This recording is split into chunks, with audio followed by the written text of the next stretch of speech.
Yes, welcome to another edition of Smart Chat. Thank you for watching, thank you for liking, thank you for subscribing, and if you haven't done so, do so right now, please. And the off season, if you're a Met fan here, this was the year. For 3 years, the Mets staff, the Mets higher-up, Sandy Alderson, told you that this will be the year that the Mets will make a splash in free agency, go forward, build their team around now their captain, David Wright, who they signed to a long haul.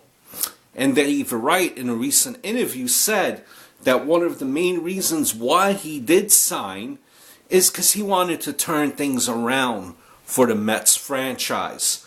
And in the same regards, in turning it around with the Mets franchise, he was promised by the Mets that they will build a winning product. And so far, albeit though the winter meetings have not taken place yet, so far you seem to worry, if you're a Met fan, about the off season, in the sense of all but one move was completed. And the move that was completed was Chris Young. That's right, Chris Young. You might be saying, who is that? You might be thinking about the pitcher that once played for the Mets. No, not that guy. Chris Young, the former Arizona Diamondback, the former Oakland Athletic, career batting average of .230. Last year, in 97 games, not even a full-time player, he had a batting average of, I believe it was 200, and he had 12 home runs. Just that one free agent signing so far by the Mets. And how much did they pay him? 1 year deal, $7.25 million. You're probably still thinking to yourself, who is Chris Young? Well, you wonder even if the Mets knew exactly who is Chris Young, because on the conference, when they introduced Chris Young, they said he was Chris Johnson. So the Mets don't even know who they are, but that's the price that you have to pay. Chris Young probably didn't expect to get paid $7. But hell, if you're Chris Young, you'll take it. That kind of leads me with that signing. That kind of leads me into the point and why I feel that the Mets, if you're a Met fan here, the year that was promised this year might not be all that you expect it to be as far as a Met fan. I think the Mets right now are going through something that's called sticker price shock, or sticker tag price. You know what I mean by, if you go, you're looking, you have your eye out on that car. You go to the dealership, you thought the car was 20, the car is 40. And with free agents setting the market and demanding what they're demanding, taking point Johnny Peralta,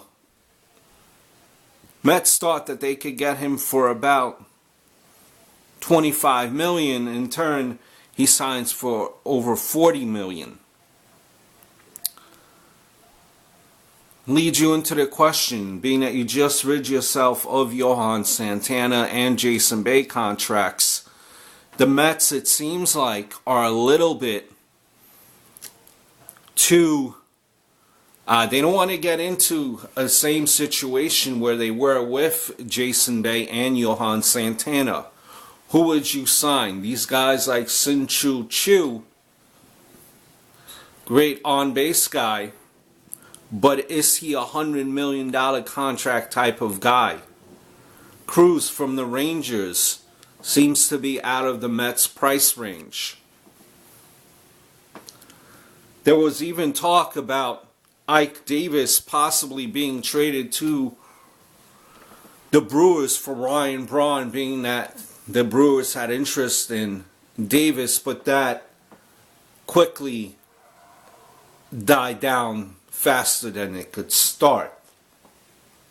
So now if you're a Met fan and you kind of see, or at least the way I see it, that the Mets are a little bit shocked as far as what these free agents are demanding, you then think to yourself, well, if you can't do it through free agency, you're going to have to do it through the trade market. And at least right now, I think it's safe to say that whatever trade is being requested, the teams will want Montero, Noah Syndergaard, these top prospects. And the Mets already have said that they do not want to part with them. Can you get a trade done for an impact player with a B-level talent? I don't think so. So now if you're a Met fan and you know that your management has promised you this will be the year of the free agency where your team moves forward. Your team stated that they know that they have to move forward. They are in the New York market, and so far nothing has been done.